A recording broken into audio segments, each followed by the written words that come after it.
It was the middle of September, and the quiet town of Westbrook hummed with the usual routines of small-town life. For Emma Carter, this was supposed to be a new beginning, a chance to blend into the background and live a normal life, free from the glaring spotlight she had grown up under. On paper, she was just another high school senior, shy and studious, trying to make it through the final year of school. But Emma was anything but ordinary. Her father, Daniel Carter, had recently been elected president of the country in a historic and tumultuous campaign. While her family moved to the capital, Emma had been sent to Westbrook under the pretense of her own safety. The decision was made after a series of security threats and a mutual agreement between her and her parents. She would live under an assumed last name, guarded by an inconspicuous team of agents disguised as school staff, and maintain a low profile. Westbrook High was a far cry from the prestigious private academy she had once attended. The students here were more laid back, their worldviews confined to the small town they called home. For the first few weeks, Emma went unnoticed. She sat quietly in the back of the classroom, always listening but rarely speaking. She ate her lunch alone under a tree at the far end of the schoolyard and declined any invitations to join clubs or sports. Her intention was simple: survive the school year and stay invisible. But invisibility had its drawbacks. In Westbrook, being quiet made you a target. Emma first encountered Max Turner, the school's self-proclaimed king, during her third week. Max was everything Emma disliked: entitled, brash, and utterly bored with his small-town life. He came from one of Westbrook's wealthiest families, and his father owned half the businesses on Main Street. Max had a natural talent for sensing weakness, and he immediately zeroed in on Emma. "Hey, new girl," he called out one afternoon as Emma hurried across the school parking lot. His voice was loud enough to draw the attention of a cluster of students nearby. Emma froze, clutching her backpack strap, hoping he would lose interest. He didn't. "Where's the fire?" he teased, stepping into her path. "You don't talk much, do you? Or are you just too good for the rest of us?" Emma kept her eyes on the ground. "I'm just trying to get to class," she said quietly. Max laughed, a sound that grated like nails on a chalkboard. "You hear that, guys? She's trying to get to class. So studious." The students around him snickered, emboldening him. Emma sidestepped and walked away quickly, her heart pounding. It wasn't the first time someone had teased her, but this encounter felt different. Max wasn't just taunting her for fun, he was looking for a reaction, and Emma had a sinking feeling he wouldn't stop until he got one. Over the next few days, Max and his friends escalated their harassment. They left cruel notes on her desk, mocked her in the hallways, and once even tipped over her lunch tray in the cafeteria, earning them a round of applause from their peers. Emma kept her head down, refusing to give them the satisfaction of a response. She reminded herself that she had endured far worse: death threats, invasive journalists, and the constant fear that came with being a high-profile target. This was just another test of her resilience. Still, it stung. She missed her old life, her friends who knew her story and supported her. Here, she was utterly alone, unable to confide in anyone for fear of blowing her cover. The only people who knew the truth were her security detail, including Mr. Reed, her history teacher, who often lingered in the background, watching her interactions with a trained eye. "Are you okay, Emma?" he asked one afternoon after class, his voice low enough that no one else could hear. "I'm fine," she lied, forcing a smile. Reed's expression didn't soften. "Remember, you're not alone. If it gets out of hand, you let me know." Emma nodded but said nothing. She didn't want to be a burden. Then came the day of the school's charity carnival, an event meant to raise money for a local animal shelter. The entire student body was required to participate, either by running a booth or performing in one of the scheduled acts. Emma had reluctantly agreed to help at the bake sale, hoping it would keep her out of the spotlight. But Max had other plans. As Emma stood behind the table, arranging trays of cookies, Max approached with a mischievous grin. "Hey, everyone," he called out, drawing a crowd. "Check this out, our resident ghost girl decided to show up."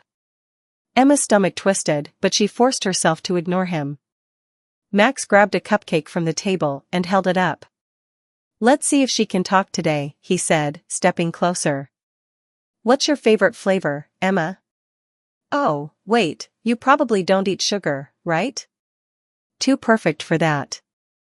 The students around him laughed, and Emma felt her cheeks flush. She opened her mouth to respond, but before she could, Max smushed the cupcake into her chest, smearing frosting across her shirt. Gasps rippled through the crowd, followed by a chorus of laughter. Emma froze, her mind racing. Every fiber of her being screamed at her to fight back, to scream, to do something. But then she saw Reed in the distance, his face tense, with barely concealed anger. She knew she couldn't afford to lose control. "Excuse me," she said calmly, her voice steady, despite the tears burning in her eyes. She turned and walked away, leaving the crowd in stunned silence. What Emma didn't know was that someone had recorded the entire incident on their phone. By the next morning, the video had gone viral within the school, spreading through group chats and social media. But instead of garnering sympathy, it became fuel for more ridicule. "She's such a loser," one student commented under the post. "Can't believe she didn't fight back," another added. Emma felt like she was suffocating. She avoided the cafeteria, skipped school assemblies, and even considered begging her parents to let her transfer. But deep down, she knew running wasn't an option. What no one realized was that the video had also reached the president's office. That night, Emma received a call from her father. "Are you okay?" he asked, his voice laced with concern. "I'm fine, Dad," she replied, though her voice wavered. Daniel Carter sighed. "I saw the video, Emma. This has gone too far. I'm sending more agents." "No." Emma interrupted. "Please, don't. That will just make things worse." There was a long pause. "I trust you to handle this, Emma," he said finally. "But remember, you don't have to face it alone." Emma hung up, her heart heavy with a mix of frustration and gratitude. She wasn't sure how much longer she could endure this, but one thing was clear, she wouldn't let Max and his friends win. What she didn't realize was that the storm was far from over. The revelation of her identity was closer than she thought, and when it came, it would shake the entire town to its core. The days following the cupcake incident were some of the most isolating Emma had ever experienced. Everywhere she went, she felt the weight of judgmental stares and mocking whispers. It wasn't just Max and his gang anymore, the whole school seemed to have turned against her. The video had cast her as a passive target, someone who wouldn't stand up for herself, and in the harsh world of high school, that made her an easy mark. Emma tried to lose herself in her schoolwork, burying her emotions beneath a mountain of textbooks and assignments. But even in class, the taunts followed her. Someone scrawled "Cupcake Queen" on her locker in bright red marker. Another left a note on her desk that read, "Speak up, ghost girl." The only solace Emma found was in the quiet moments under the oak tree in the far corner of the schoolyard. She spent her lunches there, away from the noise and prying eyes. One day, as she sat picking at her sandwich, a voice startled her. "Mind if I sit here?" Emma looked up to see Mia, a girl from her chemistry class. Mia wasn't part of Max's clique, but she wasn't an outsider either. She floated somewhere in the middle, friendly with everyone, but never truly close to anyone. Emma hesitated before nodding. Mia plopped down beside her, unwrapping her granola bar. "I saw what happened at the carnival," she said after a moment. Emma stiffened, her appetite vanishing. "I don't really want to talk about it." "I get that," Mia said, nodding. "But, for what it's worth, I thought it was messed up. What Max did, I mean." Emma glanced at her, surprised. "Why are you telling me this?" Mia shrugged. "Because it's true. And because, well, I've been there. Not the exact same situation, but close enough to know how much it sucks." Emma didn't know how to respond. She had grown so accustomed to being alone that she didn't know what to make of Mia's sudden kindness. "I just thought you should know not everyone's against you," Mia added. Anyway, I'll leave you to your lunch. She stood up and walked away, leaving Emma with a strange mix of gratitude and unease. That night, Emma couldn't stop thinking about the conversation. Was Mia genuinely trying to help, or was this some new trick orchestrated by Max? Trust didn't come easily to Emma, not after everything she had been through. But the next day, when Mia joined her under the oak tree again, Emma found herself welcoming the company. As the days passed, Mia became a regular fixture at Emma's lunches. She never pried, never asked for more than Emma was willing to share. Slowly, Emma began to let her guard down, revealing small pieces of herself. She told Mia about her love for astronomy, how she used to stargaze with her mom before everything changed. She even confessed her dream of becoming an astrophysicist, though she left out the details about her family's prominence. For the first time since arriving in Westbrook, Emma felt a sliver of normalcy. But normalcy was short-lived. One afternoon, as Emma and Mia sat beneath the oak tree, Max and his friends approached. Max wore his trademark smirk, but there was something darker in his eyes this time. Well, what do we have here?" he drawled. Ghost Girl finally made a friend. Emma tensed, her stomach knotting. Mia stood up, stepping between Emma and Max. "Back off, Max," she said firmly. Max raised an eyebrow, feigning surprise. "Look at that, she speaks. I was starting to think you were mute." Emma clenched her fists, her heart pounding. She hated how easily Max got under her skin, how powerless he made her feel. "Come on, Max," one of his friends said, sounding nervous. "Let's just go." But Max wasn't finished. He pulled out his phone and started recording. "Say hi to everyone, Ghost Girl. Smile for the camera." Emma's blood boiled. She wanted to snatch the phone out of his hand, to scream at him to leave her alone. But she knew better. Any reaction would only fuel his cruelty. Mia, however, had no such reservations. She slapped the phone out of Max's hand, sending it clattering to the ground. She said, "Leave her alone." Mia snapped. The courtyard went silent. Max's face twisted with anger as he picked up his phone. For a moment, Emma thought he might lash out, but instead, he gave Mia a cold smile. "You'll regret that," he said before turning and walking away, his friends trailing behind him. Emma stared at Mia, stunned. "You didn't have to do that," she said quietly. "Yes, I did," Mia replied. "Someone has to stand up to him." But Emma wasn't sure if standing up to Max was bravery or recklessness. She knew how vindictive he could be, and she didn't want Mia to suffer because of her. That evening, Emma sat in her room, staring at her laptop. Her father had sent her an email earlier in the day, asking how she was doing. She had avoided responding, not wanting to worry him further. But now, she felt an overwhelming urge to talk to someone. She clicked reply and began typing. "Dad, things are getting harder here. I'm trying to stay strong, but it's not easy. There's this girl, Mia, who's been really kind to me. She even stood up to Max today. But I'm scared he'll come after her next. I don't know what to do. I feel so helpless sometimes. I miss you and Mom. I miss home." She stared at the message for a long time before deleting it. Instead, she typed a simple response, "I'm fine. Don't worry about me." The next morning, Emma arrived at school to find a new message scrawled on her locker, "You're not welcome here." Beneath it was a crudely drawn stick figure with a crown labeled "loser." Emma's heart sank.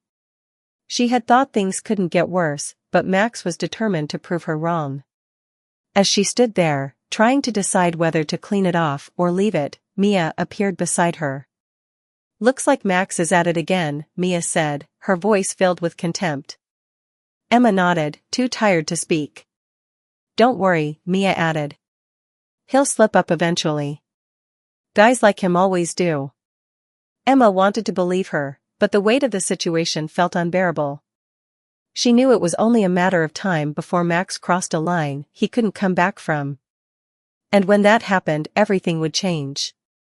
What Emma didn't know was that Max was already planning his next move, a prank so elaborate and cruel that it would unravel the carefully constructed lie she had been living. It would expose her identity to the entire school and send shockwaves through the town. Emma's life was about to take a turn she never could have anticipated, and nothing would ever be the same. The turning point began quietly, on an ordinary Tuesday morning, when Emma arrived at school to find the atmosphere buzzing with an unusual energy. Conversations in the hallways seemed to halt as she passed, and students who had previously ignored her suddenly whispered behind their hands or glanced at her with a mix of curiosity and mischief. Something was off, but Emma couldn't yet put her finger on what it was. When she reached her locker, the answer became painfully clear. Taped to the door was a grainy, blown-up photo of her and her parents, a family portrait taken during her father's inauguration. Below it, in thick red letters, someone had scrawled, "Hail to the Princess." Emma's stomach dropped. Her vision blurred as the weight of what had just happened settled over her. Someone had discovered her secret. Her first instinct was to rip the photo down, but before she could, a voice called out behind her. "Emma, is it true?" She turned to find a group of students gathered nearby, their expressions a mix of awe and disbelief. Others were beginning to notice the commotion, forming a crowd around her. "Are you really the president's daughter?" one boy asked. Emma's mouth went dry. She couldn't form the words, couldn't think of a plausible denial. Her mind raced back to the precautions her family and security team had taken, the layers of anonymity that were supposed to protect her. And now, with a single act of cruelty, it had all been undone. Before she could respond, a voice cut through the crowd. "Of course she is," Max said, stepping forward with his signature smirk. In his hand, he held a tablet, its screen displaying a video of Emma stepping into a black SUV, surrounded by security agents. "I found this little gem online," he announced, holding it up for everyone to see. Emma's breath caught. She recognized the footage instantly. It was from the day she had arrived in Westbrook. The security detail had been careful, but clearly, someone had been watching and recorded it without their knowledge. "I mean, come on," Max continued, his voice dripping with mockery. "Did you guys really think someone as boring as Emma could be normal? She's been lying to us this whole time." The crowd erupted into a cacophony of murmurs, questions, and accusations. Emma felt the walls closing in. "What's it like living in the White House?" someone shouted. "Why didn't you tell us?" another demanded. Emma's head spun. She had to get out of there. Pushing through the crowd, she bolted down the hallway, ignoring the barrage of voices calling after her. She didn't stop until she reached the empty art room, slamming the door shut behind her and sinking to the floor. Her hands trembled as she pulled out her phone and dialed the one number she hoped would bring her some comfort. "Emma?" Her father's voice was calm but tinged with concern. "They know, Dad," she whispered, her voice breaking.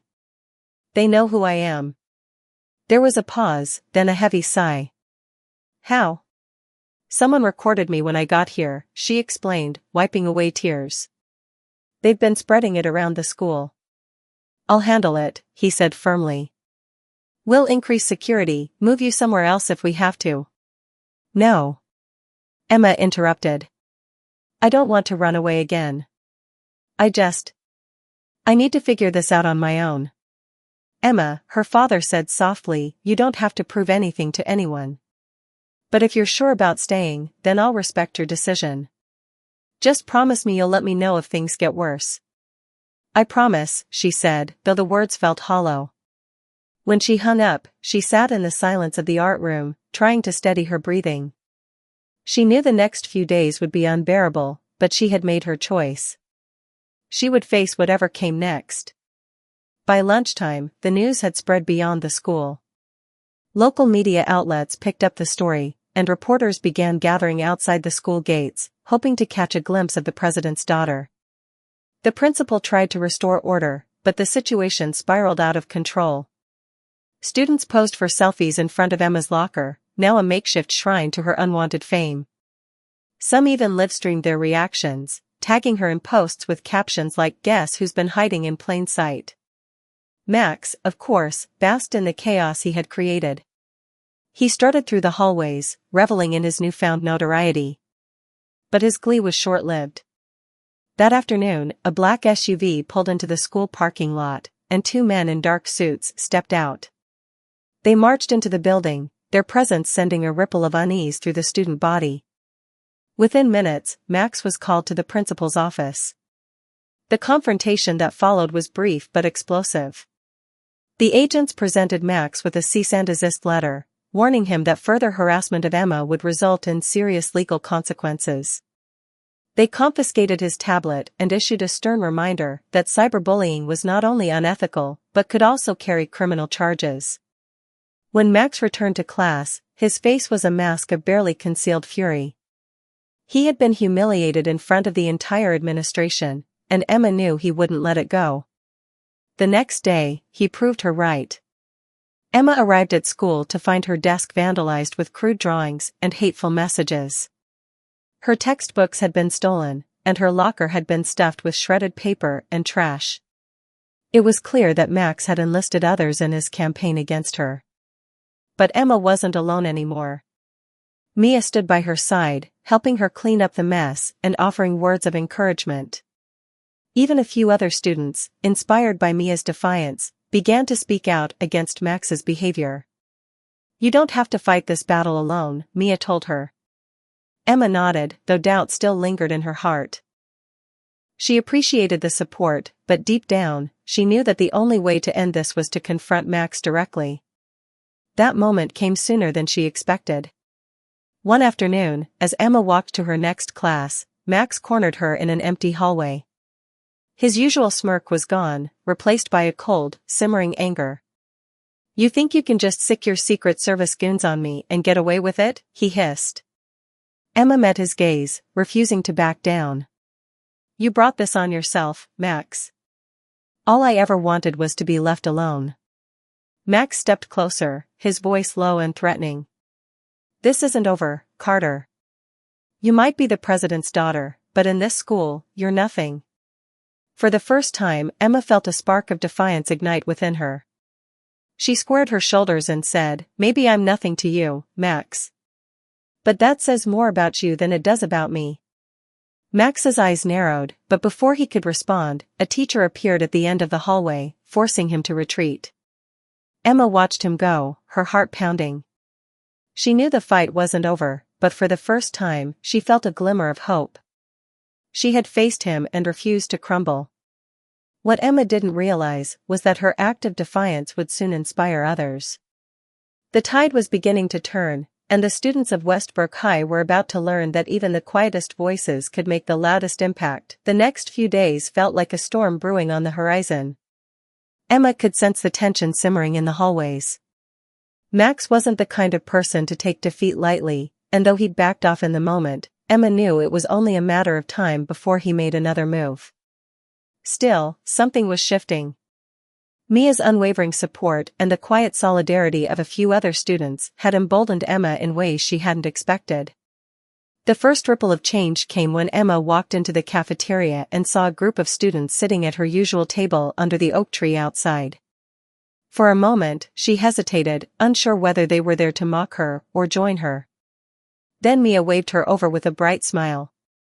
"Look who finally decided to grace us with her presence," Mia joked, patting the seat beside her. Emma sat down cautiously, glancing around at the group. There was Sam, the quiet artist who was rarely seen without his sketchbook, Tara, the girl who always seemed to be organizing some kind of school event, and Daniel, a shy but kind sophomore who had a reputation for fixing anything with a circuit board. "We figured it was time to give Max a run for his money," Tara said, her tone light but resolute. "If he wants to make you the center of attention, why not own it?" Emma blinked, caught off guard by their boldness. "You don't have to do this," she said. "Max won't stop at just me. He'll come after all of you too."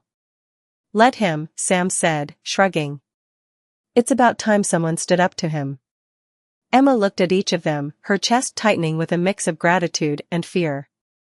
For so long, she had felt like an outsider, someone who didn't belong. But now, These near strangers were offering her a sense of belonging she hadn't realized she craved.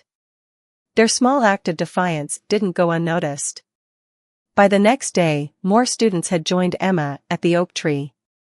What had started as a quiet rebellion began to snowball into a full-fledged movement. It wasn't just about supporting Emma anymore, it was about standing up against the toxic culture that Max and his friends had cultivated for years. But Max wasn't going to let go of his power so easily. One afternoon, as Emma walked to her locker, she found it standing wide open. The contents had been dumped on the floor, her notebooks and textbooks scattered like debris after a storm. Among them was a single sheet of paper with a crudely drawn caricature of her and the words, "Daddy's little princess." Emma's hands trembled as she picked up the paper. Around her, students paused to watch, some whispering, others looking away awkwardly. "Don't let him see you break," Mia's voice came from behind her. Emma turned to see Mia crouching down to help her gather her things. Sam and Tara joined in moments later, their presence a quiet but powerful statement. When everything was back in her locker, Emma stood up and looked at the crowd that had formed. She could feel their eyes on her, waiting to see what she would do. "Is this what we're okay with?" Emma asked, her voice steady but firm. "Letting someone like Max decide who gets to belong and who doesn't. Because I'm not okay with it anymore." Her words hung in the air, a challenge to anyone brave enough to take it up. To her surprise, a few students nodded, their expressions shifting from indifference to quiet determination.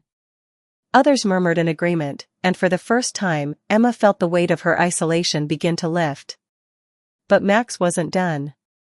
That evening, Emma received a text from an unknown number. It was a link to a private social media group called Exposing Emma, filled with posts mocking her, photoshopped images, and cruel jokes about her being the president's daughter. Her stomach churned as she scrolled through the comments, each one sharper than the last. She slammed her laptop shut, her chest tightening with a mix of anger and despair. She thought she had been prepared for Max's retaliation, but this was something else entirely. The next day, Emma walked into school with her head held high, determined not to let Max see her crumble. But when she reached her first class, she found herself face to face with the latest of his schemes. On the whiteboard at the front of the room, someone had written in bold letters, "Vote Max for king of the school, he took down the president's daughter." The room erupted in laughter as Emma entered, but she refused to let her steps falter. She made her way to her seat, ignoring the taunts and whispers. What she didn't expect was the voice that spoke up next. "Wow, Max, you must be really insecure if you have to go after someone who's done nothing to you." All heads turned to Mia, who was standing at the back of the room with her arms crossed. "You think this makes you powerful?" Mia continued, her voice cutting through the noise like a blade. "All it does is show everyone how pathetic you really are." Max's smirk faltered, but before he could respond, another voice chimed in. "Yeah, it's getting old, man," Sam said from his seat. And then another. "Seriously, grow up," Tara added. One by one, students began voicing their support for Emma, their words drowning out Max's usual dominance. For the first time, it was Max who looked cornered, his confidence cracking under the weight of collective defiance. Emma's heart swelled as she realized the tide had finally turned. The movement she hadn't asked for but desperately needed had gained momentum, and it was no longer just about her. That afternoon, the principal called an emergency assembly to address the growing tensions in the school. Emma sat near the front with Mia, Sam, Tara, and the others, her heart pounding as the principal condemned bullying and announced stricter policies against harassment. Max slouched in his seat near the back, his face a mask of defiance. But Emma could see it in his eyes, the realization that his reign was crumbling. As the assembly ended, Emma felt a strange mix of relief and resolve. This was far from over, but for the first time, she felt like she wasn't fighting alone. Walking out of the auditorium, she looked up at the clear blue sky and allowed herself a small smile. Change was coming, and for the first time, she felt ready to face it head-on. The weeks that followed the assembly were a whirlwind of emotions and events, each one pushing Emma further into the spotlight she had so desperately tried to avoid. The principal's announcement had sparked a chain reaction, not just in the school, but in the surrounding community. Parents, local media, and even advocacy groups caught wind of the story, turning Westbrook High into a battleground for conversations about bullying, privilege, and accountability. At school, the atmosphere was charged with an energy Emma had never experienced before. The tables had turned on Max in ways he hadn't anticipated. Students who once followed his lead now openly questioned his behavior, and his once loyal friends began to distance themselves. The whisperings in the hallways had shifted focus, no longer mocking Emma, but scrutinizing Max and the toxic environment he had perpetuated. Despite the change in tone, Emma's life wasn't without its challenges. The social media group targeting her continued to grow, and though the school had taken steps to address online harassment, the damage was already done. Late at night, when the house was quiet and her thoughts were loud, Emma would scroll through the hateful posts, each one a reminder of how exposed she had become. Her father called frequently, his voice a steady source of comfort, though she could hear the worry beneath his words. "You're stronger than you know, Emma," he told her during one of their late-night conversations. "But remember, it's okay to ask for help. You don't have to face this alone." Emma leaned on those words more than she cared to admit. Mia, Sam, Tara, and Daniel had become her lifeline at school, their unwavering support a constant reminder that she wasn't fighting this battle by herself. Together, they began brainstorming ways to turn the tide of negativity into something positive. One day, during lunch under the oak tree, Mia proposed an idea. "What if we organized an event?" she suggested, her eyes alight with excitement. "Something that brings the whole school together and shows that we're better than this." "Like what?" Daniel asked, pushing his glasses up his nose. "Something creative," Sam chimed in. "Art, music, storytelling, stuff that gets people talking in a good way." Emma listened quietly as the group tossed around ideas. Part of her wanted to retreat, to let someone else take the lead, but another part of her, the part that had faced down Max in the hallway, knew this was an opportunity to reclaim her narrative. "What if we called it Voices of Westbrook?"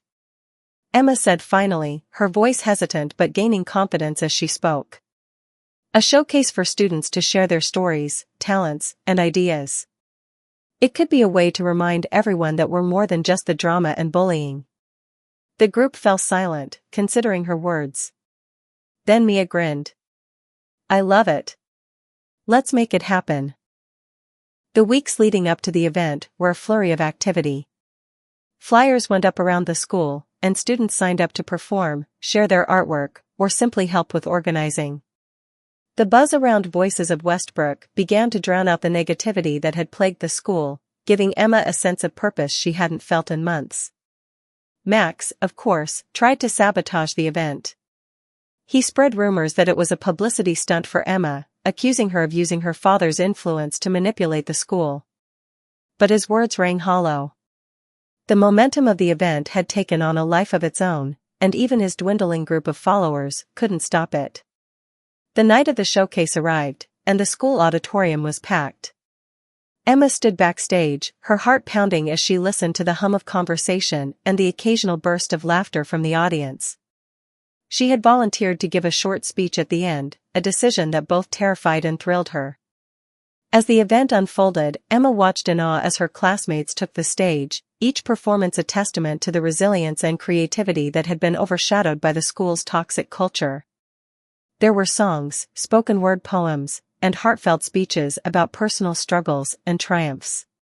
When it was finally her turn, Emma stepped onto the stage, the bright lights momentarily blinding her. She took a deep breath and faced the audience, her hands trembling slightly as she gripped the microphone. "I never wanted to stand out," she began, her voice steady despite the nerves swirling inside her. "For a long time, I tried to blend in, to go unnoticed. But sometimes, life doesn't give you that choice. Sometimes, you're thrown into the spotlight, and all you can do is decide how you're going to use it." She paused, scanning the crowd. She could see her friends in the front row, their encouraging smiles giving her the strength to continue. "When I first came to Westbrook, I was scared of being judged for who I am. And when my secret came out, that fear became a reality. But what I've learned through all of this is that being yourself, even when it's hard, is the bravest thing you can do. The auditorium was silent, every eye fixed on her. This event isn't about me, she said. It's about us. It's about showing that we're more than the labels people put on us, more than the mistakes we've made or the pain we've caused. It's about proving that we can be better, together. As Emma stepped back from the microphone, the room erupted into applause.